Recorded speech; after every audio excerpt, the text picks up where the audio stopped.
Good evening, ladies and gentlemen, and welcome to the November 2nd, 2020 Clovis City Council meeting. And welcome. Given the current shelter-in-place order covering the state of California and the social distancing guidelines issued by the federal, state, and local authorities, the city of Clovis is implementing changes to participate in council meetings. The council chambers will be open to the public, but we will be implementing social distancing policies and will limit the number of people who may be in council chambers. The meeting will be webcast and accessed at the link shown on the screen. Members of the public are encouraged to participate in meetings by accessing the webcast at the address noted, providing written comment at the same website, participating by phone, or coming to the Clovis City Council meeting in person. We are practicing social distancing, can only accommodate a maximum of 16 people at one time. I will call the meeting to order and ask Councilmember Untitled to lead us in a flag salute.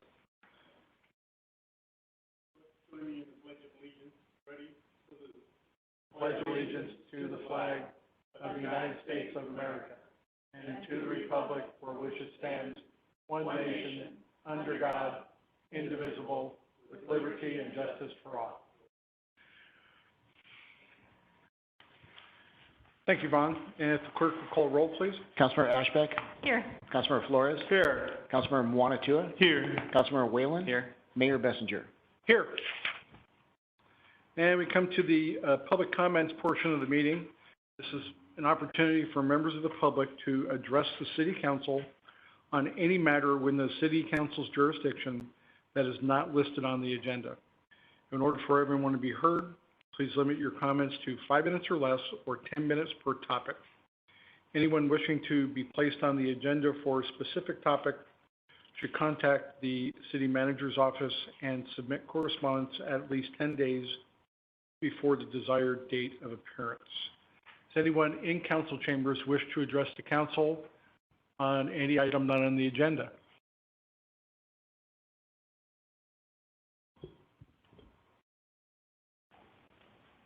Good evening, ladies and gentlemen. My name is Ashley Chantapuang. I'm the Health Center Manager for the United Health Centers Clinic on Herndon and Temperance. We are in the northwest corner, right in between Magnolia and I believe that's Armstrong. We're fairly new to the city of Clovis, so thank you for having us. We provide medical services for internal medicine for adults, along with pediatrics. We will be having behavioral health services come December, and we're here to serve the community for all populations, whether you have the ability to pay, or if you are traveling from outside of the country, or you're indigent. So we take all insurances, such as Medicare, Medi-Cal, private insurance, HMOs, and managed Medicare and Medi-Cal. This here is David Phillips. He's our Director of Business Development. Thanks, Ashley. Hi, good evening.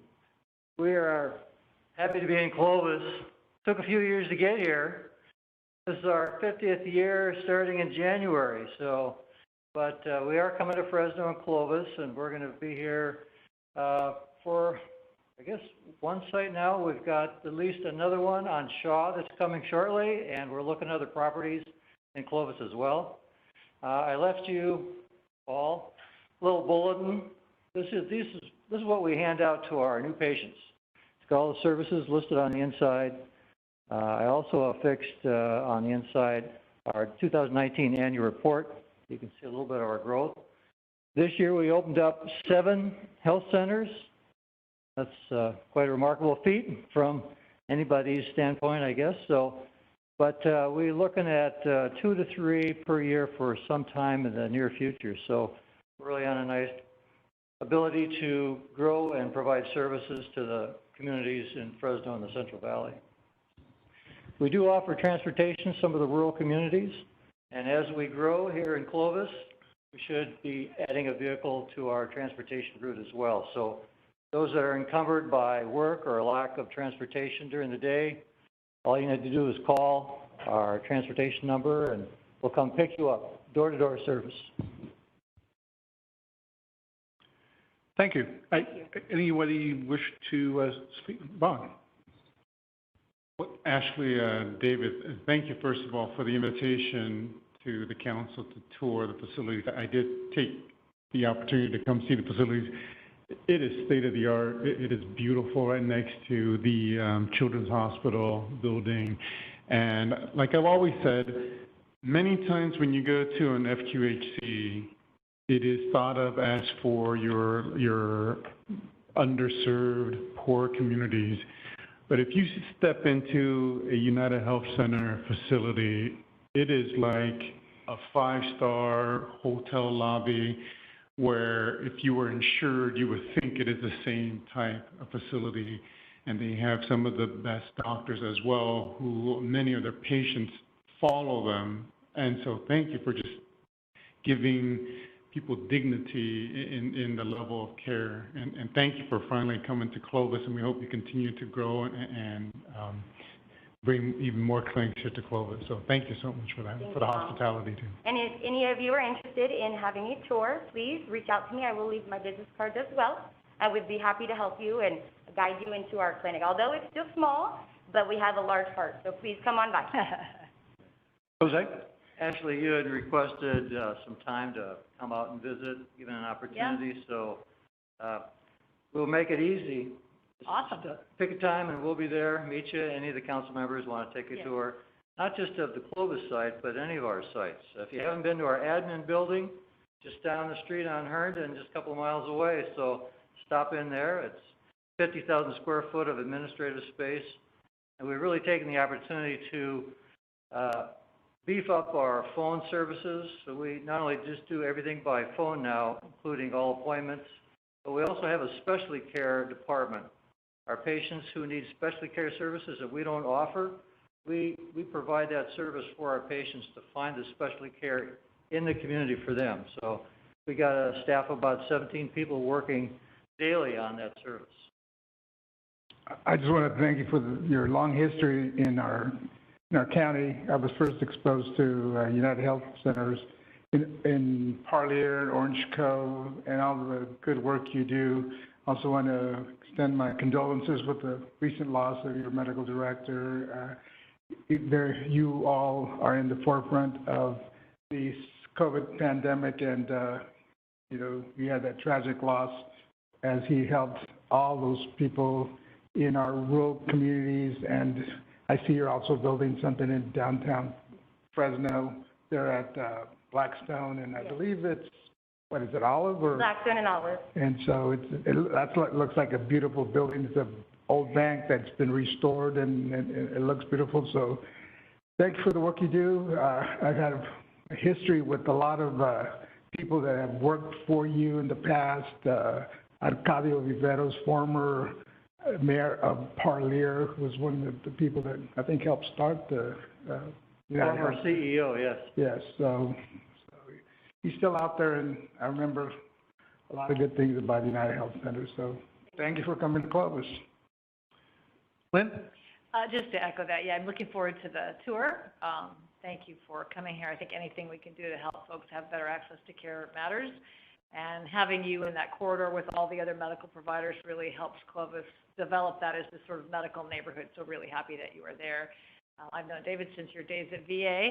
So, and Justin, your deputy CEO, when his hair wasn't white. And you can tell him I said that. But I worked with him at Valley Children's the first time in the late 90s. So anyway, you do wonderful service and wonderful care. We're glad that you're here, and just adding my condolences to the loss of your medical director. COVID-19 was very personal to United Health Center's family for sure. So thanks for being here. And I will be in touch with you, Ashley. Leave your card. Yes. Leave your card. Okay, Great. Thanks. Bob? And thank you. I just think it's worth noting how you have taken a moment to point out the behavioral health component, because that's a that is an underserved area within our community, and we see it too frequently manifest itself in ways that are tragedies for a variety of people. So I'm glad that you're, kind of showcasing that and having a willingness to take it on. So thank you for that. Thank you. Then we do have tele-behavioral health as well. So we're sophisticated enough where our psychologists and psychiatrists, as well as our social workers, all can talk to one another throughout the whole system. And I'd like to say, well, David and Ashley, welcome to Clovis. I was talking to David earlier. 2 of the communities where I was the interim chief of police are served by United Health Centers. And I remember having, like Jose was saying, when I was in Parlier, having conversations with people who worked in Fresno. And I asked them, why don't you just move? I mean, you're commuting 45 minutes each way. And they said, I'm taking care of my grandmother. And they had a beautiful health center to take her to. The service that your company does with, especially the smaller towns that are rural, and agricultural, it's a very good thing. And I'd like to welcome you. I'm looking forward to having the VA here, so we have all sorts of opportunities for people to get quality health care. Thank you so much for coming. Thank you. Thank you.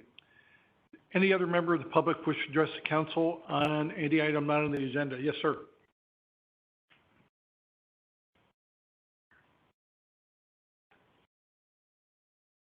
Good evening, ladies and gentlemen. My name is Darren Tharp, and I am the current board president and artistic director for Center Stage Clovis. And I'm here tonight to talk to you about something that we've been working on, and we're pretty excited to finally be able to get out and do a little performing since we've been kind of shut down all year due to the COVID-19 pandemic.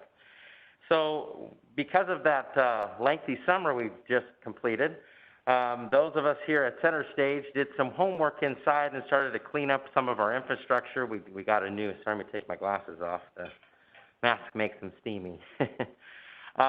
We started a new website, and with that came along a new slogan for Center Stage. So all of us at Center Stage Clovis this year decided to add to our logo where community takes center stage.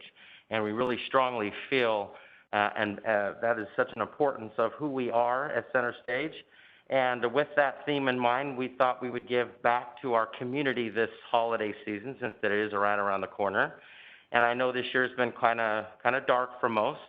And so we felt that we'd need a little hope for the holidays. And so what we're planning on doing is doing our normal cabaret that we would do, but we're going to take it virtually with partnership from Valley PBS, and that'll be airing right around the December 18th, 19th mark. I'm still waiting to get that back from the producers. But we'll be taking some of our cast members independently and having them film, and we thought we would highlight our community here in Clovis. So we'll be singing in front of many historic buildings from downtown in front with the cameras rolling and filming that, and we'll be putting and editing all of that together. We've invited Clovis Unified, and they are sending a virtual video of the students that are already currently working online with some programs for the holiday, as well as our Clovis Community Orchestra and Band will also be featuring live with their video Zoom footage, if you will. All of that makes it a challenge, but we're going to be here and we're going to fight through this and have a great holiday. We're not going to let COVID take that away from us. So I'm here tonight to invite you, to sing. So our last night of filming will be on Pulaski, where we're envisioning between 4th and 5th, and I'm new to this, so I don't know the whole process of the request of, if we could have some assistance with, some policing the street there so that we can get the shot. But we'd like to invite the council out. We're going to be singing "We Wish You a Merry Christmas" from Pulaski. We have a drone that will be flying over, and we'd like to fill that street social distance. We're going to do 8 feet apart from each person that's going to be out singing with masks and a Santa hat. And we invite you. We're going to invite all of our voluntary committees, like the Clovis Community Foundation and the Rotary and so on and so forth. So we'll be inviting all of those organizations as well to partner with us and come out and celebrate and give back to the community and let them know that there is hope for this holiday, and we're going to get through this and give them a little cheer for the holiday. So I've given you the proposal with some of everything that you need to know as far as our filming dates. I can send an email out to you, Mr. Bessinger, in regards to that final night of filming and all of the processes that we'll be going through as far as checking. We got a safety plan in place of checking folks in. They'll be scanned for temperatures and wristbanded so that we know that they've cleared and they have their proper PPE in place. Luke, who should he contact directly? They can cut me out of the middle here. Yeah, Andy back here will just directly contact him. This way there's no delay. Awesome. Continue. So that's our presentation for the holiday. We hope that you're going to partner with us and you like the idea that we're doing. And we just wanted to bring this to you and just provide you all with the opportunity to come out and sing with us for the holiday season. Awesome. I was just kidding about singing, except for Jose, he could sing. That is true. The rest, Lisa, I have personal experience with these folks singing. It's just really not good. No, I'm just kidding. Darren, say the date again. So that one will be on, that one I know of, it'll be the last day of this month, so the 30th of November, 30th. and they'll all be in the evening. We'll probably start our filming around 8 p.m. And then we'll have, as far as early check-in for folks to arrive and get in place, we'll probably do a couple of rehearsal run-throughs with the crowd, and then we'll have a little card with the lyrics. We're not going to do the whole "We Wish You Merry Christmas," but we'll do the main verse that everybody knows, and we'll repeat it 3 times and then wave at the sky. It's a really wonderful idea. So thank you. It's a great idea. Thanks. Thank you. Thank you. Darren, can I ask a question? You're Bob and Linda's son, right? I'm their nephew. Nephew. Okay. I made the connection when you said your last name because your uncle was the DJ at my wedding. Oh, okay. Yeah. I only danced one dance, but that's okay. Any questions for Darren? Darren, this is a wonderful idea. I'm looking forward to participate, and I'm sure the remainder of my colleagues will also. Thank you so much. Great. One more thing, if I could add. Absolutely. We may add, just because of where we're running at, we have a cast right now that is already rehearsing, but we may need some filler. So maybe if we could work with you on scheduling a short little blurb interview of, what community and holidays mean to you on film that we'll use as our in-between commercial breaks, if that makes sense, and having it come on board. So if you'd like to participate in that, I would love to have you on camera. Certainly. Okay. Great idea. Thank you. Thank you, Darren. Any other member of the public in chambers wish to address council on any item not on the agenda? Seeing none? Don, you got up? You're leaving. Okay, thank you. Do we have anybody online? No. Mr. Clerk, did we get any written correspondence, public comments? We did not. Okay. I will close public comments. In regards to ordinances and resolutions, with respect to the approval of resolutions and ordinances, the reading of the title shall be deemed a motion to waive a reading of the complete resolution or ordinance, and unless there is a request by a council member that the resolution or ordinance be read in full, further reading of the resolution or ordinance shall be deemed waived by the unanimous consent of the council. Now we come to the consent calendar. Items considered routine in nature are to be placed upon the consent calendar. They will all be considered and voted upon in one vote as one item unless a council member requests individual consideration. A council member's vote in favor of the consent calendar is considered and recorded as a separate affirmative vote in favor of each action listed. Motions in favor of adoption of the consent calendar are deemed to include a waiver of the reading of any ordinance or resolution on the consent calendar.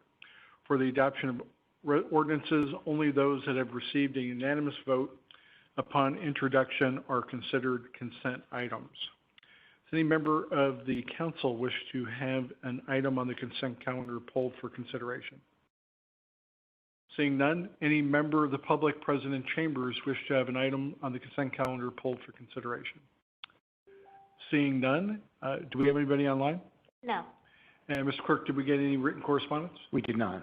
Okay, I will close the public comment on that. Any, yep, I'll wait move for a for motion. approval. Second. We have a motion and a second. All in favor say aye. Aye. Passed unanimously. Item 12, consider approval of a resolution of the City Council for the City of Clovis declaring its intent to, 1, review and evaluate the 2020 census data and March 2nd, 2021 election data, and consider a conversion to district-based elections if found to be in the public interest. And 2, establish a schedule for converting to district-based elections if determined necessary and appropriate. Our presenter is John Holt. John. Thank you, Mayor. I'll be doing the presentation this evening and assisted by James McCann, who's sitting to my right. He's with Lozano Smith, and he's going to assist us through this process. Once again, the staff recommendation is for the City Council to approve a resolution that's going to do 3 things. One is going to be to commit the city to review and evaluate the 2020 census data and the March 2021 election data. And 2, based on that evaluation, consider if a conversion to district-based election is warranted. And finally, 3, if it is warranted, establish a schedule for converting to district-based elections if determined necessary and appropriate. For the audience, some background, the Clovis City Council members are currently elected in at-large elections where each of the 5 council members are elected by the registered voters of the entire city. Under the California Voting Rights Act, at-large elections are not permissible if such elections result in what they term as racially polarized voting. Based upon the most recent data available, there's no evidence of a racially polarized voting in the City of Clovis elections. The data also shows that the current demographic makeup of the City Council reasonably reflects the demographics of the city. Data from the 2020 census and the upcoming March 2021 election will be available in mid-2021. Approval of the resolution tonight commits the city to a meaningful public evaluation of the census and election data to ensure the public interest continues to be served by an at-large election method, or, if necessary and appropriate, to convert to district-based elections. If a conversion to district-based elections is deemed necessary and appropriate following the city's evaluation of the data, this resolution establishes a tentative timeline for the formation of election districts. The timeline provided in the resolution assumes that the census data is available in mid-2021, and it commits the city to the following schedule. From July through September of 2021, the evaluation of the 2020 census and the election data and the compilation of the demographics of the city itself. Item B is going to be from September through October of 2021. If the data shows evidence of racially polarized voting and there is a need to convert to district-based elections, the City Council will pass a resolution of intent to convert to district-based elections and commence the process.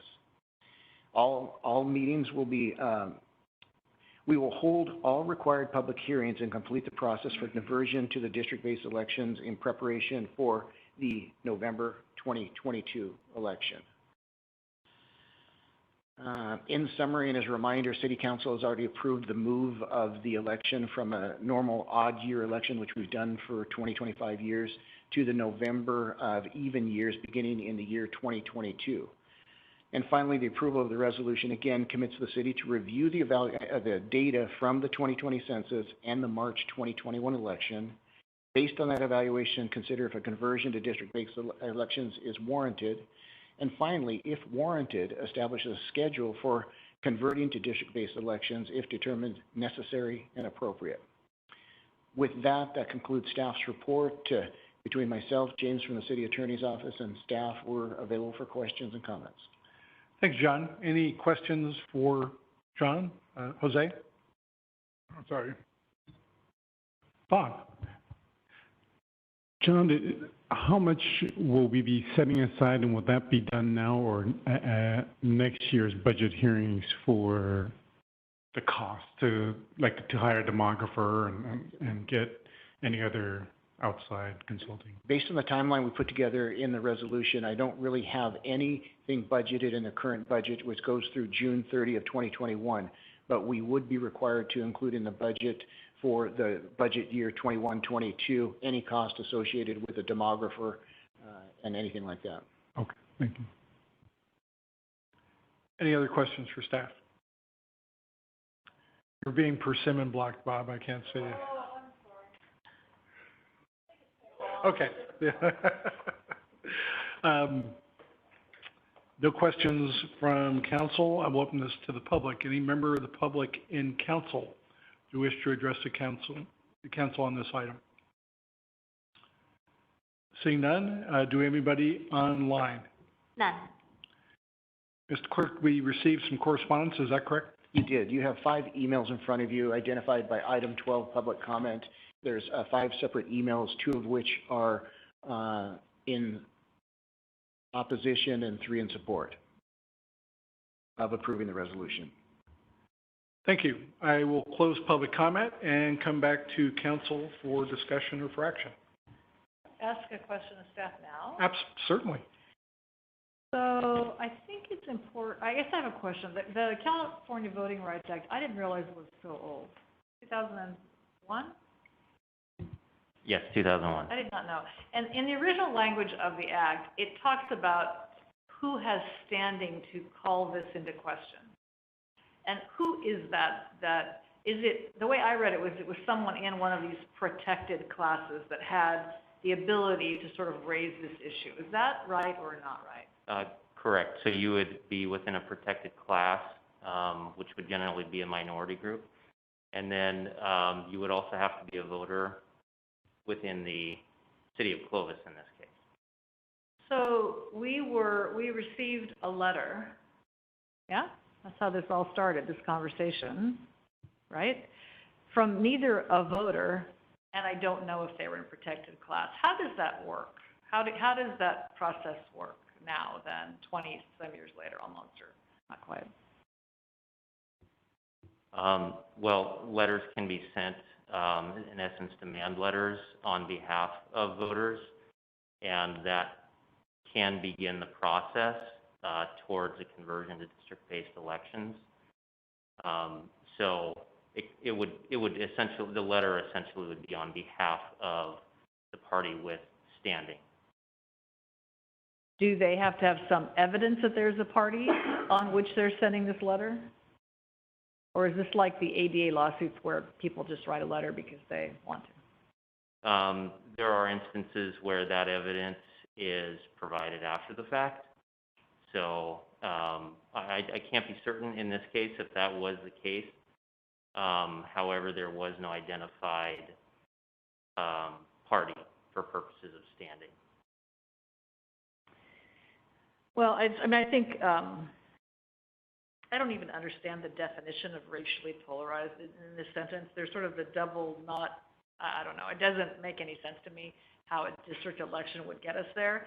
But I think it's just really important for the public to know that this was not initiated by the council. I mean, it's sort of in my mind, it's the ultimate of the loss of local control when this then becomes the act. So I feel like the way we're approaching it says, let us look at the data. Let us see if, in fact, it's happening, because if it's happening, of course, that's not something we want. But I think I just want to be clear that that's how we got to this circumstance. We've looked at it 10 years ago. We'll look at it again. But clearly, the goal of engagement and civic participation, all that are important in Clovis. I think it's also important to not mix up turnout with this, because I don't think they're related. One of the letters mentions low turnout, which is true, and that's partly why we're going to the 2022 presidential election cycle. But they're not. I don't want to conflate those two issues. They may be different. So anyway, I just wanted to make that comment, because there's a couple letters that said, we need more public hearing on it, and of course, the answer is, of course, that's true if we go down this path. So I just wanted to make that comment. Thanks. Bob. Thank you, Mayor. I'd like to thank city staff for bringing this to our attention. I know periodically we've had an opportunity to review the demographics in a way that does not include the census, and I think it makes a lot of sense for us to grab this new data, apply it in our situation, see what impact the California Voting Rights Act is going to have on the data that we gather. I know that I'm presuming that there are a wide range of views, maybe some of them rather emotional in nature as to whether the city of Clovis should go to a district or whether it should remain as an at-large. I think our responsibility is to thoughtfully consider the data that we'll be gathering as a result of the census, applying the law appropriately in the city of Clovis. And I think that the resolution that has laid out the timeline for us certainly makes a lot of sense. I think is very clear that for us, in order to give this the thoughtful consideration it deserves, that to rush it is going to be probably something that would be a disservice to our community. And also I think that just based on us having the elections in March would not make a lot of sense, because the amount of public hearings required is going to be a really difficult time frame to meet, and then we have the additional benefit now of the census heading our way. So having said all of that, I think that this is a resolution that makes a lot of sense for us for the reasons that I've stated. In light of that, I move that we approve the resolution as presented to the council this evening. I'll second that. I do have one more question for staff. Certainly. Is the timeline in the staff report, I don't know if you work backwards from a November 2022 election, the filing period of that election would begin, I don't know when.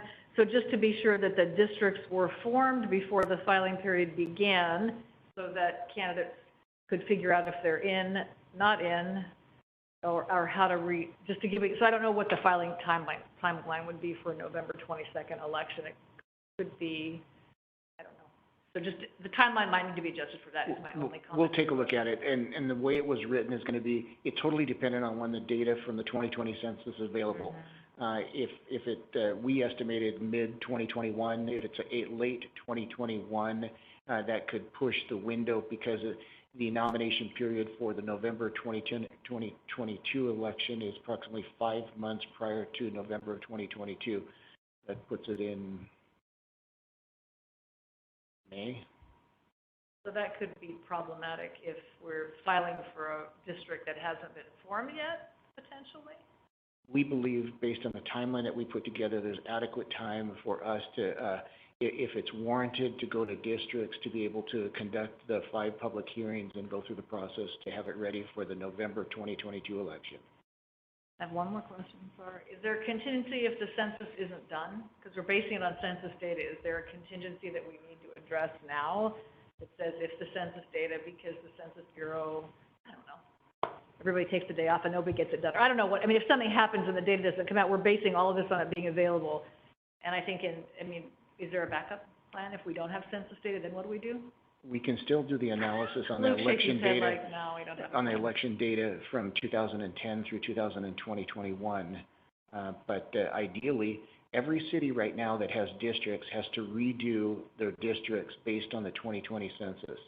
So it all has to be done in preparation for the November 2022 election. So if it doesn't come to pass, we'll have to figure it out late 2021. Okay, thanks. So, yes, Jose. And the demographers, they will prepare boundaries as they do their studies, right?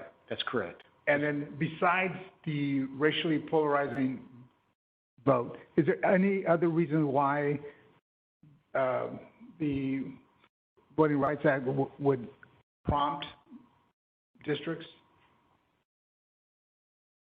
Well, the reason to go to district-based elections is primarily if there is evidence of racially polarized voting. However, in establishing the boundaries of the districts, the demographer will take into consideration the 2020 census data, which is required by another elections code provision. But besides racial polarized voting, is there any other criteria?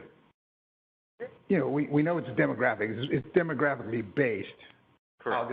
How they'll determine basically the district. But other than racially polarized voting, is there, because the report says that it's based on protected classes. Well, racial is one part of the protected class, but there's also religion, national origin, gender. There's several protected classes. Do those come into play? If I could interject, this is really complicated. I went ahead and put together this document right here from the election code, which kind of provides some of the definitions. And if you take a look at item number D on the front page, it identifies what a protected class is. In this case, it's going to be members of a race, color, or language minority group. So it doesn't include those that you just mentioned. So those are also included. So it's just not racial. It could be language group or national origin. Just I think just to be clear, it's only those three things. It's Right. not all of the other. So I just want to make clear that we're not just talking about racial. We're also talking about national of origin, language group, and it's just those three. It's not the whole gamut of the protected classes.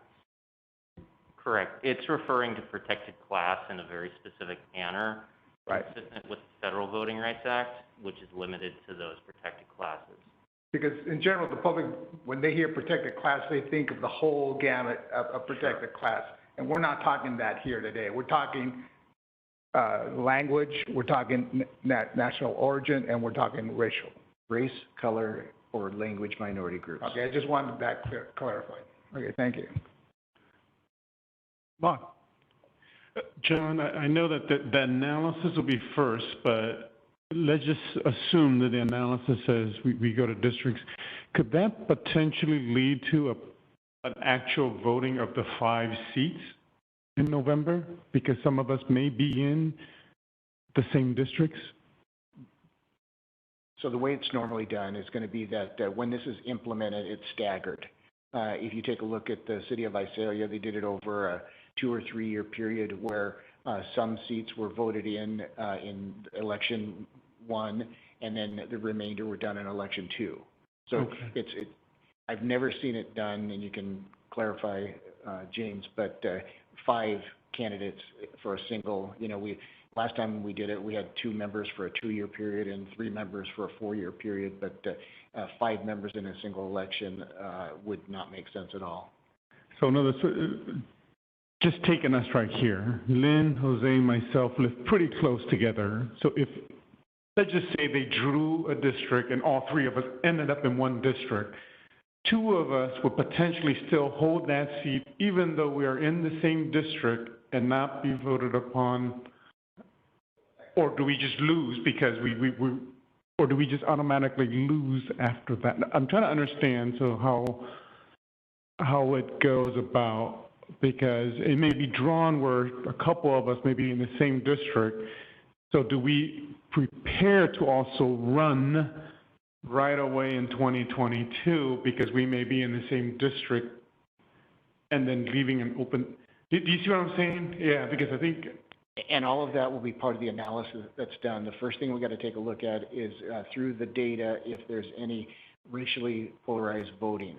And if that's the case, then it begins the entire process to take a look at the implementation of going to districts, which requires 5 public hearings, 2 of which are to look at maps and et cetera. And in addition to that, we'll have to take a look at what makes sense as far as staggering the election to implement the district elections.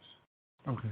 And then also at that time, you will bring the options to the council to vote on with regards to if it needs to go to more seats, if we do mayor at large and all that kind of stuff, right? Those are all options considered. Okay, thank you.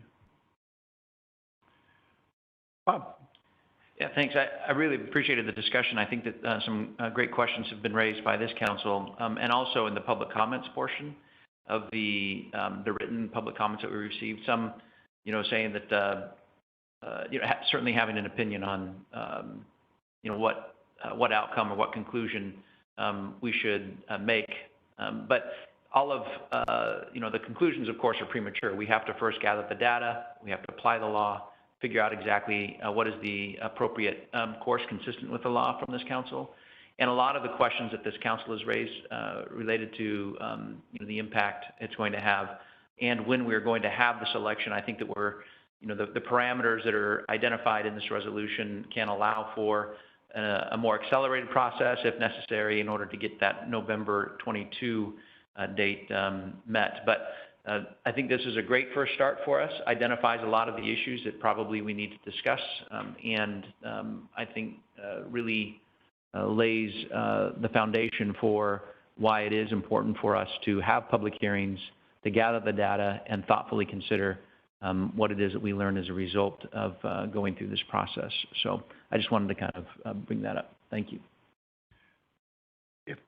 Lindsay, you're call for the question. Oh, we have a motion and a second. All in favor say aye. Aye. Motion passes unanimously. Item 13, consider introduction of an ordinance campaign contribution limits, a request to add Chapter 1.9 to Title 1 of the Clovis Municipal Code relating to campaign contribution limits. Carrie Cha is our presenter. Carrie. Good evening, Mayor, members of the council. Tonight we have a proposed ordinance for council consideration regarding campaign contribution limits. This proposed ordinance came about because of AB 571, which will go into effect on January 1st, 2021. As you may recall, AB 571 sets campaign contribution limits for candidates for a city office to be the same as certain state offices. With this new legislation, the default state campaign contribution limits will apply to local jurisdictions that have not yet established their own limits. And that default limit is currently at $4,700, which will be adjusted on January 1st of each odd-numbered year. However, this legislation also authorizes a city to establish its own contribution limits and to administer and enforce those limits. Currently, the city does not have any campaign contribution limits in place, with the exception of the voluntary expenditure limit set at $1 per resident of the city of Clovis. If you recall, at the October 12th City Council meeting, Council had directed staff to draft an ordinance formalizing no limitation on campaign contributions, which is consistent to the policy that we've had in place. So tonight, staff is recommending Council to approve the introduction of the proposed ordinance, which will add Chapter 1.9 to Title 1 of the Clovis Municipal Code to formally set no limitation on campaign contributions from an individual, entity, or committee to a candidate. This concludes my report, and I'm available for any questions. Thank you, Carrie. Any questions for Carrie? Bob. Thank you. Sorry for asking all of these questions. The $4,700 limit seems like a lot of money for us. I think that when we had the opportunity to discuss it before, that I think we'd all like to get a contribution of that amount. Anybody really who's running for a particular political position would probably like that, but it doesn't happen. But we have seen that there have been independent expenditures that have been a part of the election process here in this country.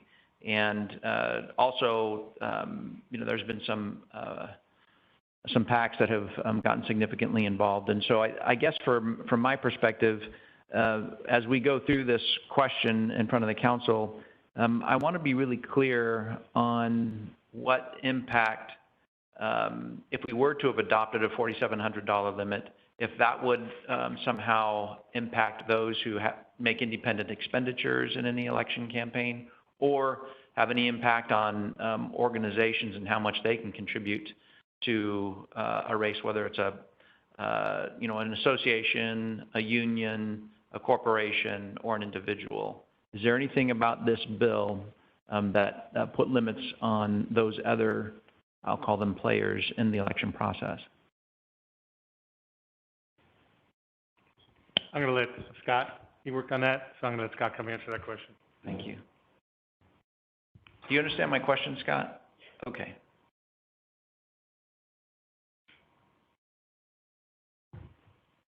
There's not currently any limitation on a local elective office for either county or city on those contributions. And so this bill, AB 571, doesn't change that at all. The only thing it does is make it, if you don't have anything in place providing for any different limit, the limit on $4,700, which it currently is for state offices, would be applicable. And it says person. And so there are provisions in AB 571 that talk about persons other than political action committees or other committees. But the broad definition of person includes everybody, any contribution from any source. And so you're allowed to, as we drafted in this ordinance, to make it applicable to all contributions. But if you wanted to limit it to, you know, have the unlimited contributions from only certain contributors, you could certainly do that, but you're not required to under AB 571. So my focus on the question is really not necessarily of expenditures or contributions really that go into a candidate's treasury, but also related to outside participants in the process, particularly when it comes to finances. Because there have been occasions in which, you know, large organizations or very wealthy people have decided that they are going to make, you know, a large expenditure within a smaller market in order to really control the messaging in any campaign. And so my concern is that if we were to handcuff ourselves at limiting ourselves to 4,700, then what would happen, potentially at least, is that an outside source can come in with, you know, hundreds of thousands of dollars in a smaller market like the city of Clovis and control the messaging. And that's why I don't want to have a limit on how much we can raise, you know, from individual contributors, because I am concerned that there's going to, at some point, perhaps be somebody who's want to step into the city of Clovis and, you know, throw $100,000 down into a race, and, you know, we're limited to raising money at $4,700 a pop when they can just write it all in one check. So that was the intent of my question, and it sounds like the way that you've answered that is there's nothing about this bill, this assembly bill, that would prevent somebody from coming in and making an expenditure of that amount of money. That's correct. Okay. And just to clarify, the way this current ordinance is drafted in front of you, it would provide, I think, the flexibility that you're talking about to, you know, be able to accept contributions from any source yourselves, I guess, to match or whatever it is to combat whatever other sources you may be concerned about. Great. Thank you. Any other questions for staff? I will open this to the public. Any member of the public in chambers wish to address the council on this item? Seeing none, do we have anybody online? Done. And Mr. Clerk, we didn't receive any correspondence? We did not. Okay, I will close public comment and come back to council for further discussion or for action. I'll move for approval. This is what we recommended a couple of weeks ago, so you're just trying to make it an ordinance. So unless anything's changed, I'll make a motion to approve it. I'll second. I have a motion and a second. All in favor say aye. Aye. Motion passes unanimously. Item 14, consider approval of a resolution, adoption of a resolution amending the 2019-2020 Community Development Block Grant Annual Action Plan. Andy Hassler is our presenter. Andy. Good evening, Mayor, members of the council. But tonight, we'll be looking at amending our 2019-20 Annual Action Plan for the use of Community Development Block Grant Funds. Initially, the federal government, through the CARES Act, allocated $441,000 and some change to the city of Clovis, and two programs were created, the Emergency Housing Payment Program and the Senior Meals Program. As a quick update on the Senior Meals Program, we've served over 15,000 meals since May 18th, and we've completely exhausted the funds for that program. Tonight, we're proposing to add funding to that program in the amount of $102,534. We did, a couple of weeks ago, allocate $500,000 to the EHP program, and this was due to an additional allocation of federal funds in $602,534. The Seniors Meals Program would continue to operate until December 18th, based on the ability of the community to be able to come together and manage that program. So tonight, staff is recommending that we amend the 2019-20 annual action plan to add $102,534 into the CDBG CV3 funds to the program year and direct use of those funds to the Senior Meals Program. If you have any questions, I'm available, as well as staff that's managing the day-to-day operations of the Meals Program. Thank you, Andy. Any questions for staff? Seeing none, I will open this to the public. Any member of the public wish to address the council on this item? Any member of the public in chambers? Seeing none, do we have anybody online? No. Mr. Clerk, we received no written correspondence. We did not. Okay, I will close public comments and come back to the council for discussion or for action. I'll move for approval. Second. We have a motion and a second. All in favor say aye. Aye. Motion passes unanimously. Item 15, consider.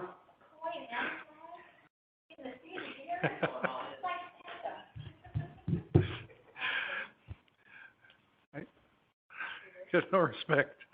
I'm kidding. Item 15, consider a design for a City of Clovis flag. This kind of came around when I was the interim chief in Fowler. They had this beautiful flag. It was, their seal has all sorts of fruit on it because they're ag people. And it was really well done, and I sat there and council members and looked at it, and I thought, we need to do something like this. So I had the fortune of having two great staff members, Orlando Ramirez and Mia Spera, help me with this. I kind of felt bad for Maria because she would send me things, and I said, well, what if you did this here? And it got to the point where I felt like it was, you know, like I was picking out a wedding dress and I was making the seamstress crazy because I, you know, move this over here and do this. But we came up with a couple of designs. Some of them they're just kind of food for thought, and there's two or three of them. There's one that I really like, but I'm not going to show my cards just yet. Go ahead, John. Is there a flag maker? I mean, is it a company that makes flags? There are plenty of companies that make flags, and so what I did was, this is, we're going to go through individually and talk about it, but obviously when you're dealing with flags, you have colors, you have, you know, background issues, you have what the wording is going to be or not going to be. We have our trademarks, you know, our city symbols, and then we have variations of those symbols. There should be another one, isn't there, John? Okay, well, we'll go through it. Go ahead and start the, okay. And now we come up with different variations of colors. Sky blue tends to be fairly, you know, benign. It's going to look good. Of course, with our sky color now, it's really going to pop out. But coming up with, I looked at a bunch of states and a bunch of cities. You have white flags, blue flags, yellow flags. There's any number of them. Punching in the city seal with the red and some stars in the background, which are optional, of course. It brings out the corporate details of the city and brings in the, you know, our rodeo theme. Next one. This is a variation of that with stars around it. There'll be another one that is very similar to the first flag of the United States with 13 stars, and the gold star is one of the 13 stars. There's it says Clovis, California on the bottom. There's another flag that has established and the date. So there's different variations that we can come up with. Next flag. This is another variation with the Bronco across the stars. The other variation that we're going to show you makes the Bronco a little bit smaller so the stars are not touched. Next. This is the one I was talking about. It's a variation of the bicentennial flag with the gold star, and Clovis, California. Next. Oh, okay. I guess those are those. There's a process that we could go through for this. We could do it on our social media to have people vote on them. I don't know if we want to put all of them out there, because then it becomes, we may have to have a runoff, and I don't know. I do by district. Right, or do it by districts. And, right. That's right. And so, I mean, my thought is to take it down to 2 or 3, so that, and then put it out on social media and have people vote for it. But I'm open to your suggestions too. I think what this does for us is most cities fly their flag under the state flag. This would permit us to, obviously, this would fly on all government buildings. People could buy one. When people retire, they can get one. We as city officials could give flags to people on special occasions. With the purchase of, a lot of flags, a lot as in a group of flags, it would be a little cheaper. It would be something that I think would look really good at the rodeo and at the rodeo parade. And it just kind of says, we're Clovis. And I think it's a good thing. Before we open it to public comments, any comments by council? Can you run those through one more time for us, please?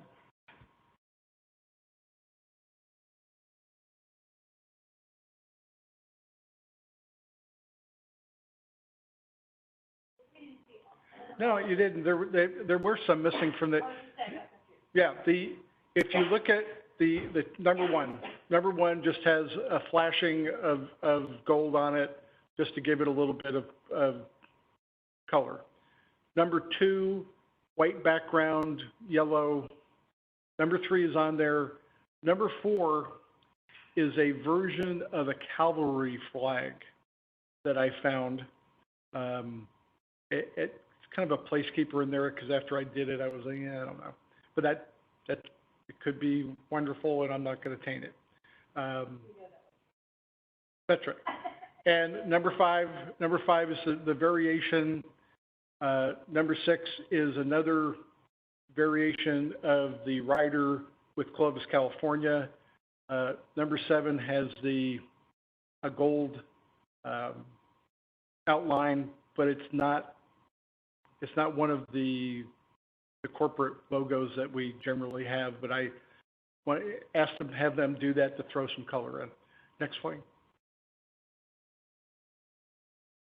And next one. Bob, do you want to tell them when you're ready to go? Okay.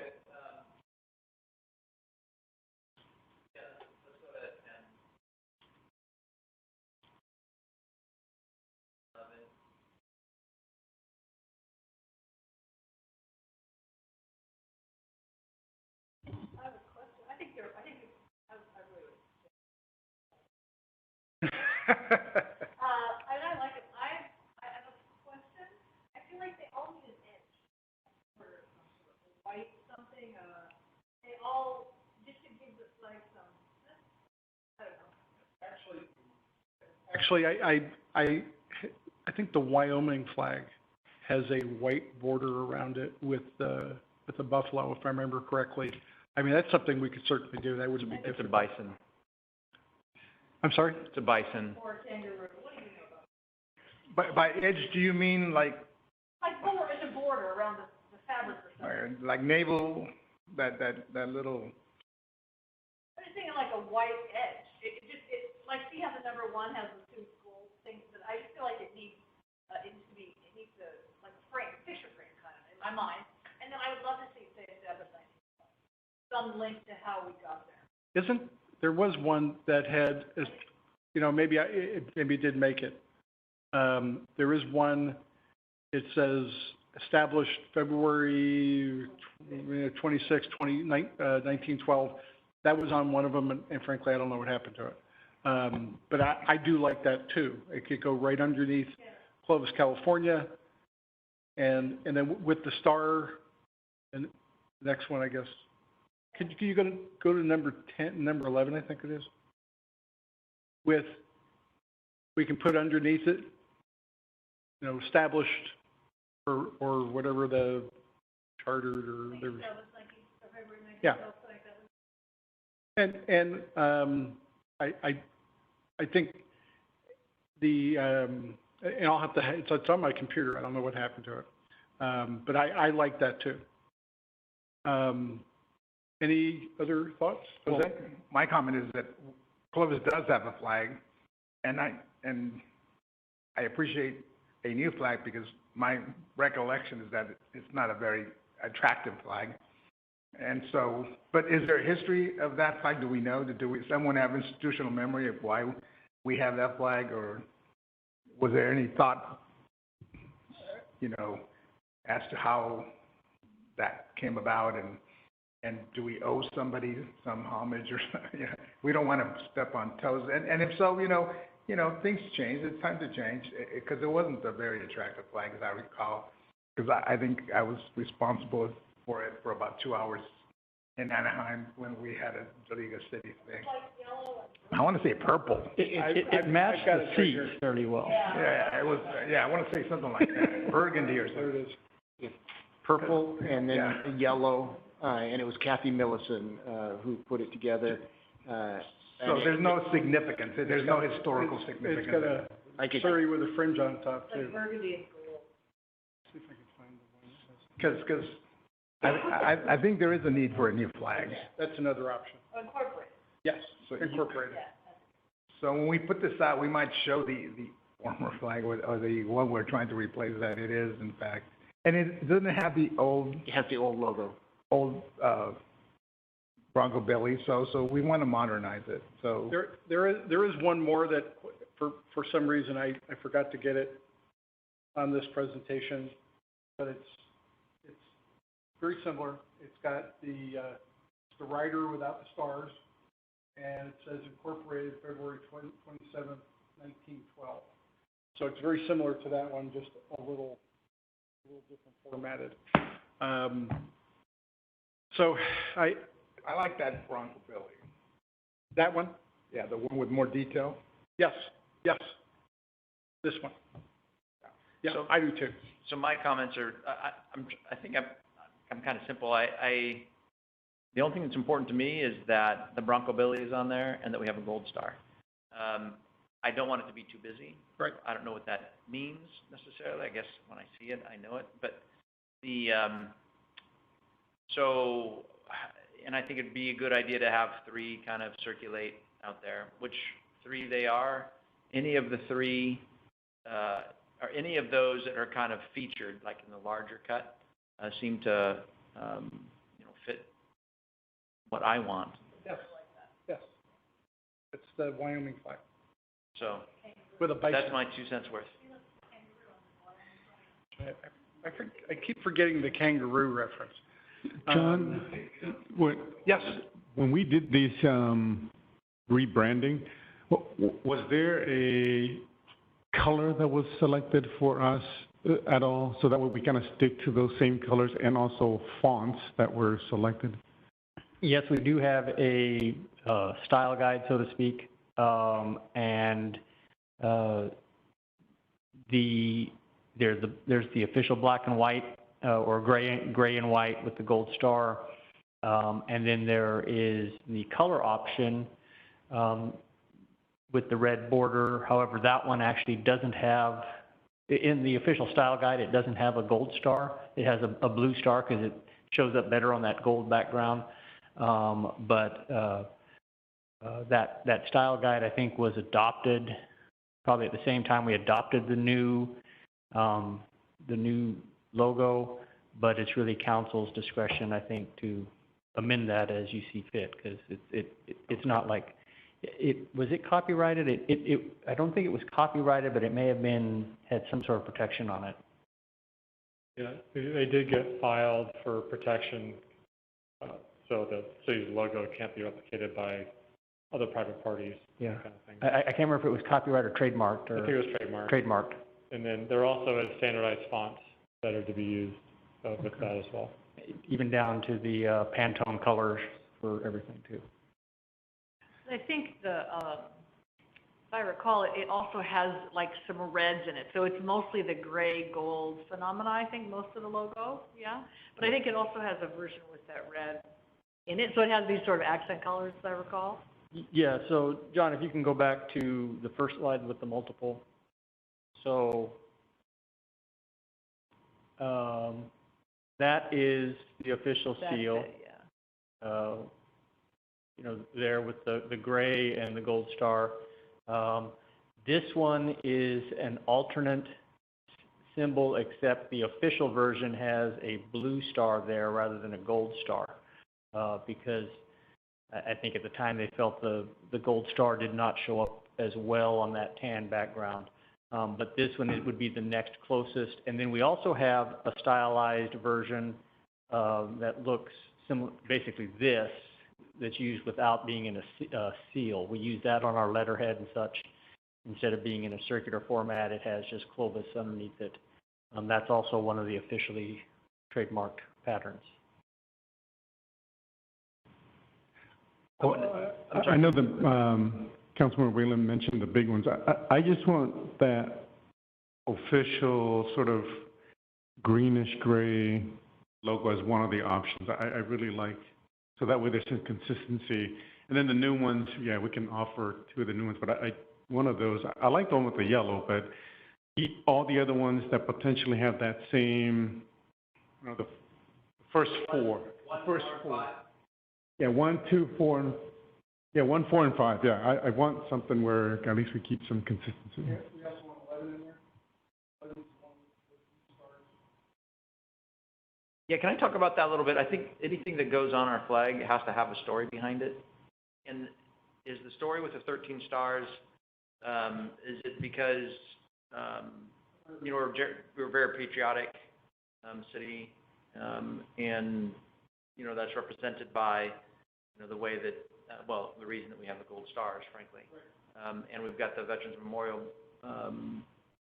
campus here that is very active. Is that kind of where we're going when we say we want the 13 stars? My thought was to base it on the Betsy Ross flag. So it's kind of a nod to our country's founding. Yes.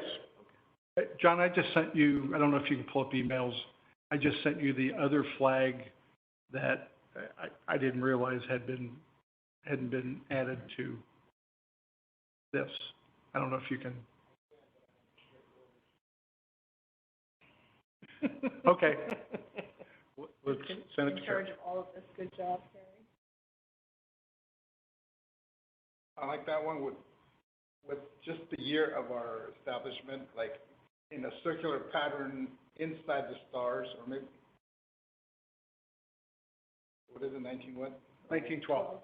1912, in a circular pattern underneath the horse. You know, from the horse to the, something like that. Incorporate the year somewhere. I mean, we could make the rider a little smaller and put 1912, that horizontally inside the stars. And that rider needs to be prominent. That Bronco Billy needs to be prominent. But, and the other option, obviously, is to lose the stars with the exception of the gold star and do it that way. This is the one that didn't make the original something like presentation. This has the established, it has a little bit more color to it, and has the establishment, you know, incorporated, or we could just put like a 1912. walker established. I like this as incorporated, I think that's the point. We became a city, it's like our birthday, I like that. Yeah, I think it needs to pop out a little bit more, which is something we can work on.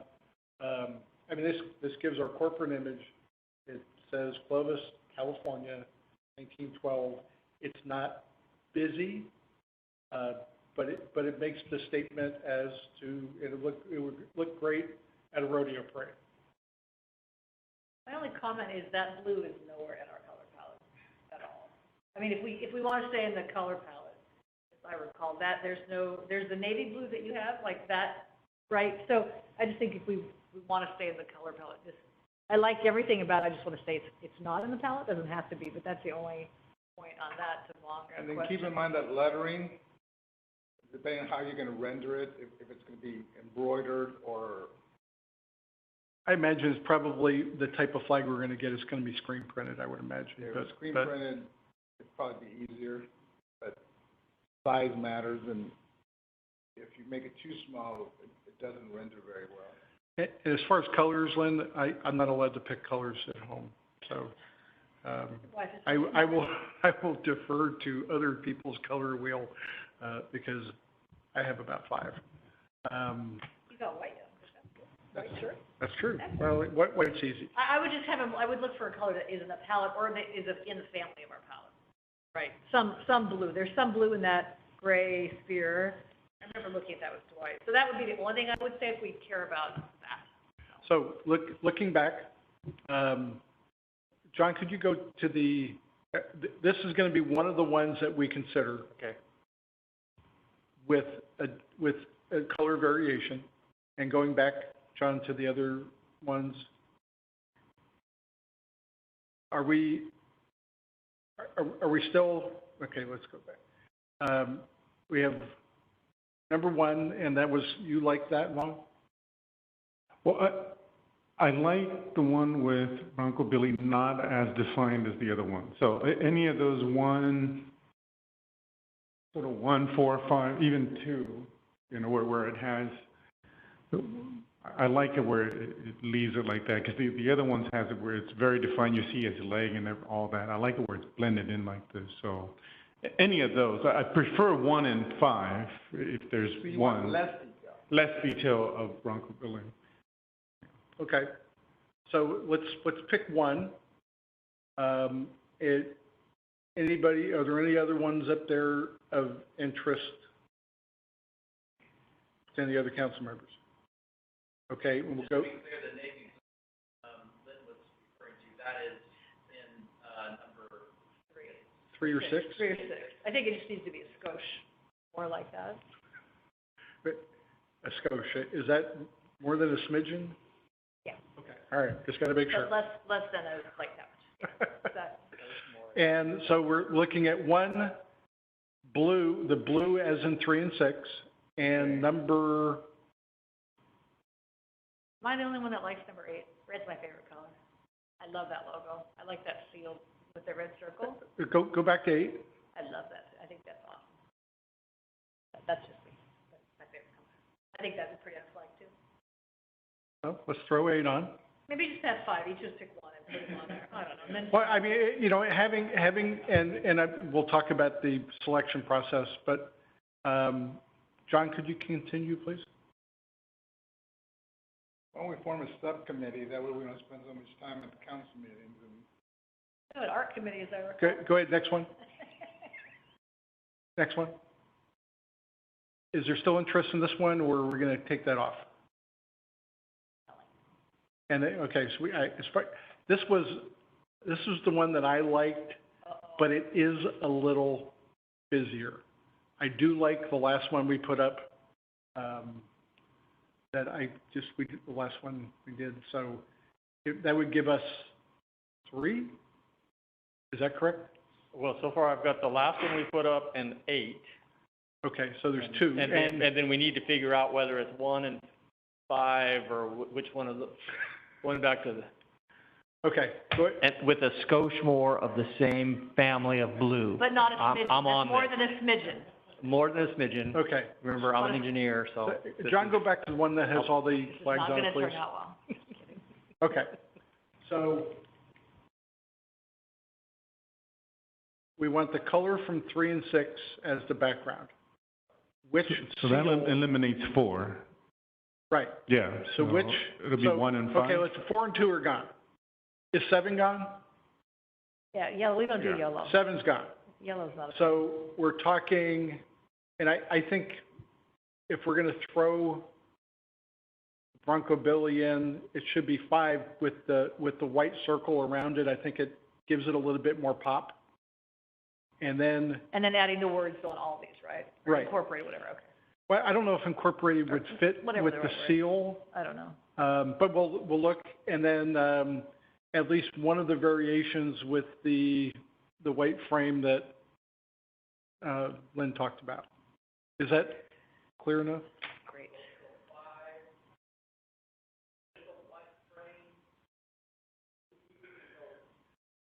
Yes, yes. Yes, I think so. Yeah, I think it would look better without, because of the incorporated language. Okay.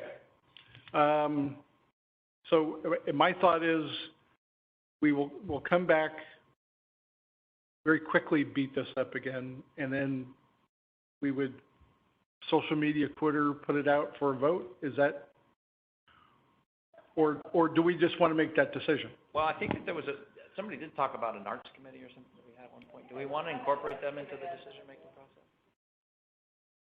Okay. We will. I'm okay with us making that decision. Okay.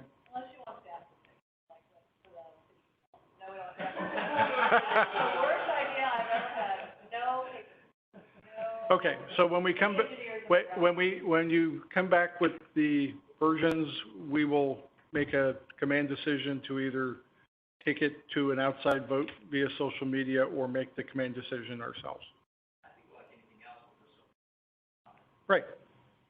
And then maybe on social media, put it out, this is what we're gonna be doing, and this way they can make comments. As in opening public comments now, does any member of the public wish to address, President Chambers wish to address the council on this item?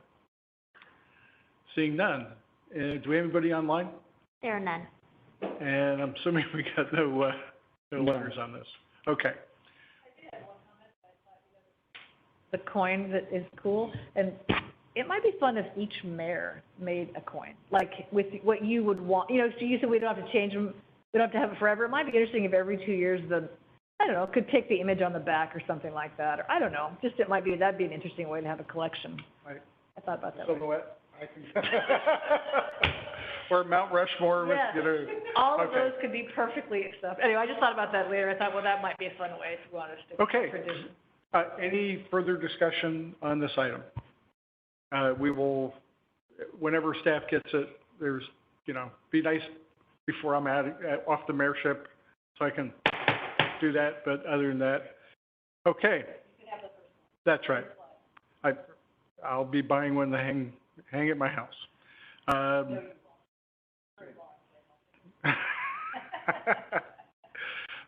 We'll open a workshop for the city of Clovis to conduct a workshop to discuss the impact on ongoing city operations during the COVID-19 state of emergency as declared by the federal government, state of California, county of Fresno, and city of Clovis, and to explore actions the city may take in response to the crisis. Luke. Thank you, Mr. Mayor. Members of the council, just a quick briefing on where we're at. It's been a couple weeks since we provided this information. This first graph is the positive cases reported with a Clovis address.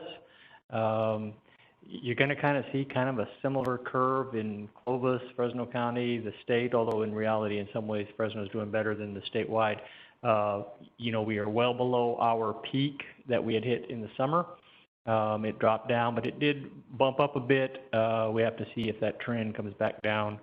Hopefully it does. This is the Fresno County cases, day over day new cases. Again, you see we are well below our peak.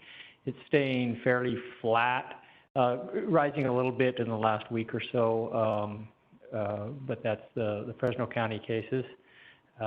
This is the Clovis deaths. Glad to report we had no new deaths reported last week. And that's down from, again, during our peak period, we had 4 per week for 3 weeks in a row there. So that's good news. This is the Fresno County deaths reported. You can see it jumps up and down, but it is generally trending downward in the long term, and it's not going to go to zero for a while, but it is staying low. This is the hospitalization rate.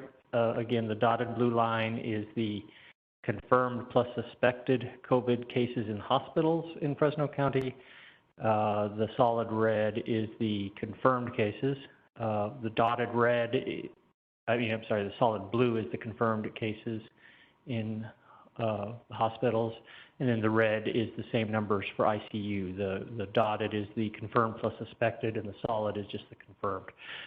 So those are also well below our peak that we experienced during the summer. But the trend line is following the same basic trend as new cases. It's all still pretty consistent. So for the state's blueprint tiers, the numbers as of last Tuesday, Fresno County remained in the substantial category. We had actually an improvement on some of the metrics. The others moved within a decimal point or two, but we remained in the substantial tier. Now, after this slide was prepared, I indicate that there'll be new numbers out tomorrow. The state has been reporting the new numbers on Tuesday.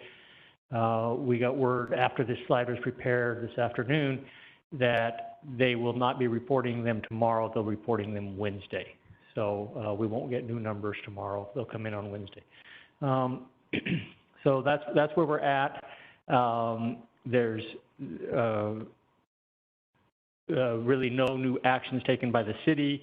We're just continuing to monitor the situation and keep our fingers crossed and hope for the best. So that's my report, and I'm open for any questions. Any questions for staff? Jose? No questions for Luke? Lynn? I was just going to say that health equity metric came down nicely, below 7%, 6.8. That's good. So smaller communities and whatever help we're providing is, and that they're doing themselves is making a difference. What that is now, and how it's measured, I think, on cases and positivity in smaller zip codes? It's the positivity rate in the lowest quartile of census tracts as ranked by the Health Performance Index, which takes into effect everything from average age, access to health care, number of parks, access to transit. It's a wide variety of socioeconomic measurements, and they rate them they give them an index rating, and this number is the positivity rate in the lowest 25% of those census tracts. It's environmental impacts, preterm birth, early mortality, so it's pretty a long list.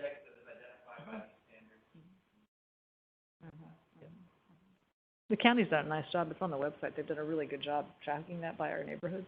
If you haven't looked at it, it's worth just taking a peek. They did a really good job. Thank you, Luke. Now we come to city manager comments. Do you have anything? Nothing. Oh, city council comments. Bob? So I just want everybody to know that regardless of what happens tomorrow, when you turn on your faucet, you'll have clean water. When you flush your toilet, the waste will leave. When you put your garbage out, it will be picked up. And when you dial 911 in the city of Clovis, you will receive a response quickly and overwhelmingly. There's a lot of attention that is brought at the national level, and I think that our experience, our shared experience has been, it seems to be a lot of noise, because what really is most important is what happens here at the local level, because that's where the needs are met. So thank you for letting me share that comment. Thank you. Lynn?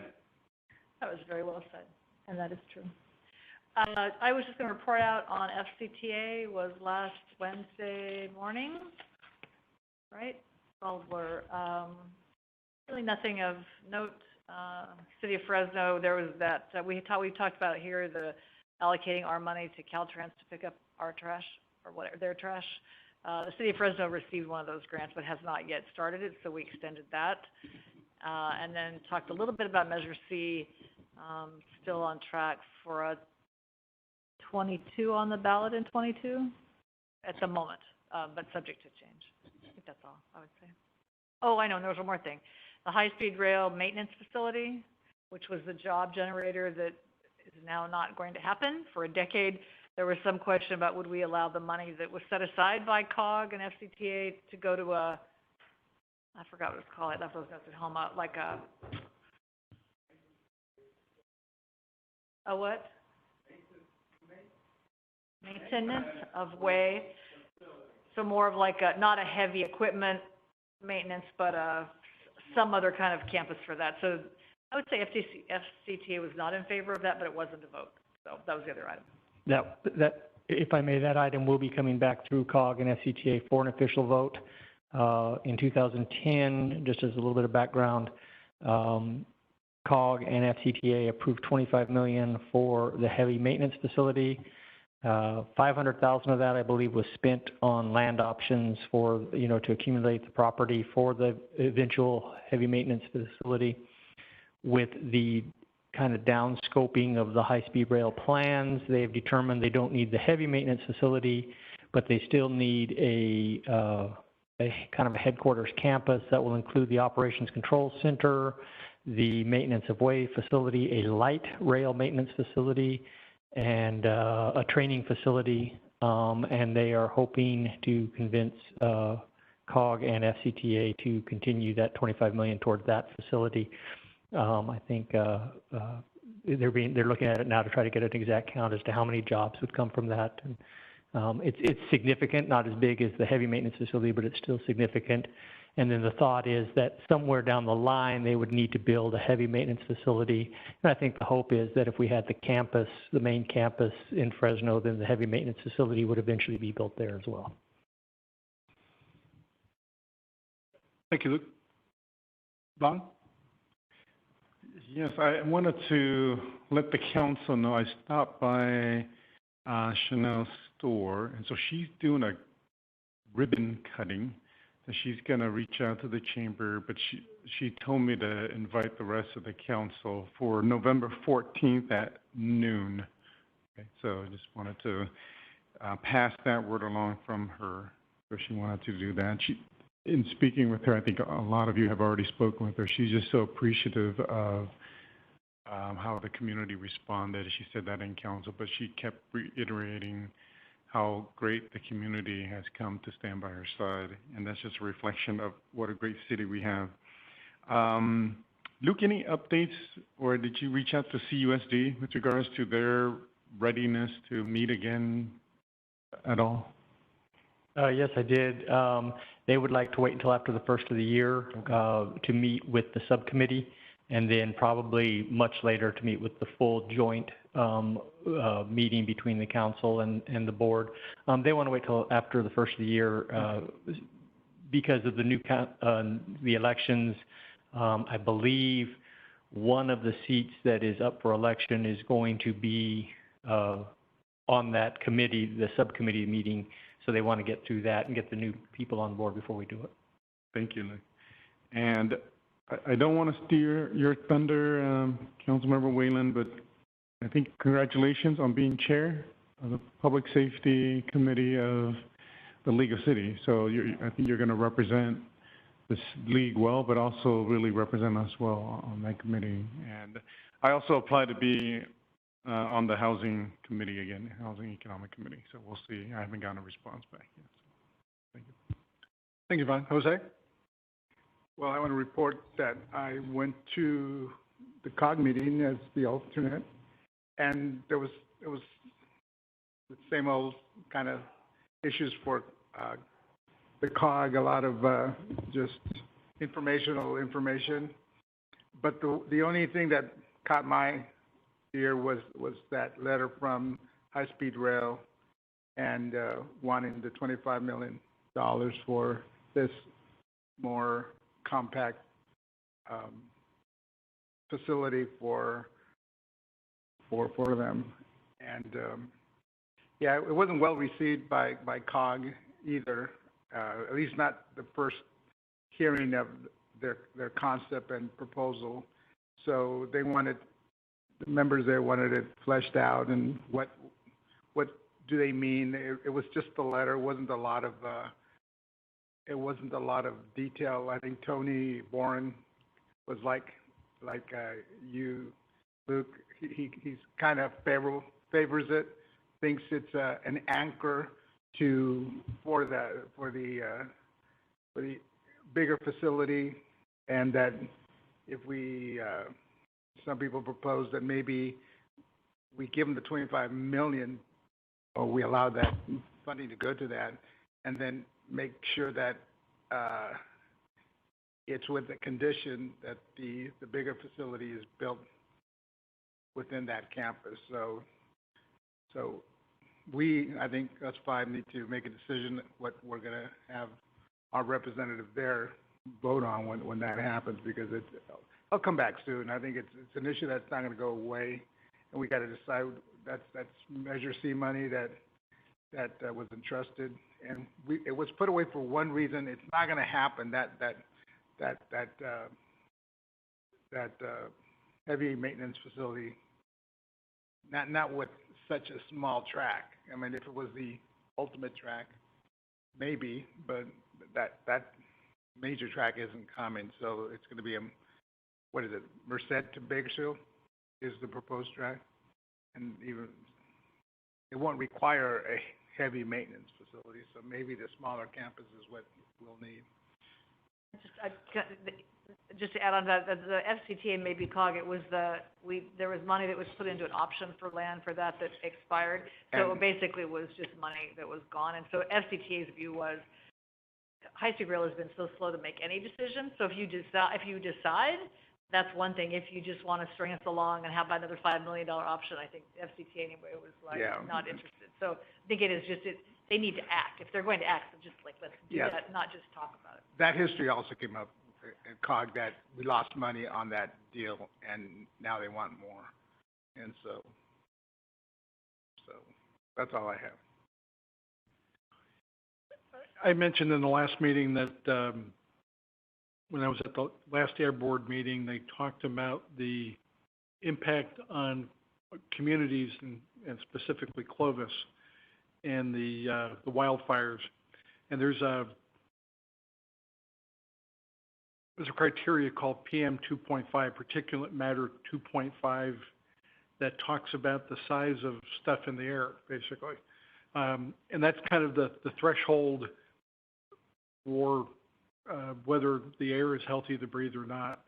And there was a period between 9/12 and 9/16 when Clovis's air was at the very unhealthy air quality index, above 150, 2.5, which is significant. Fortunately, I think we're starting to recover based on the numbers that I'm seeing. But back in September, we were pretty bad off. Is it?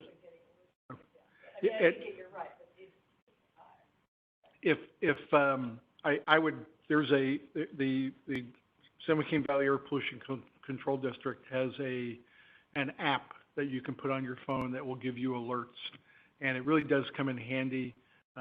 It seemed like in the last couple of weeks, I've been getting 5 or 6 alerts where it'll tell you what the category of the air quality is, and especially for people who are sensitive.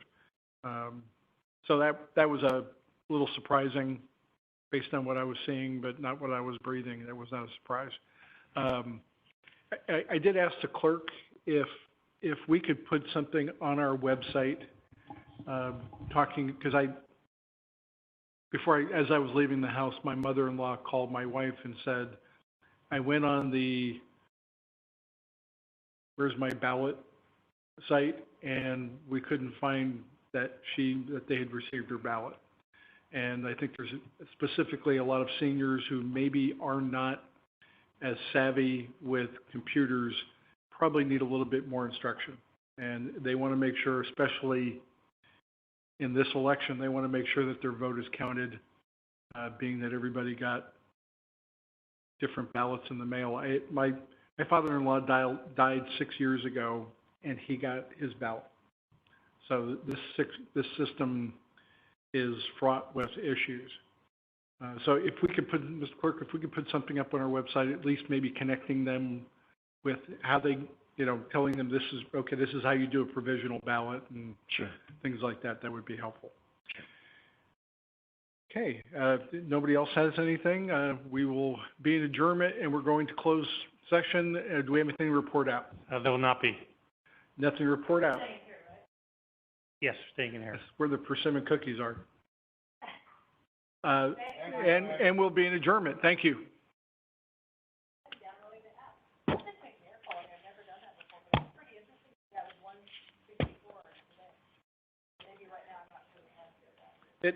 I just got an alert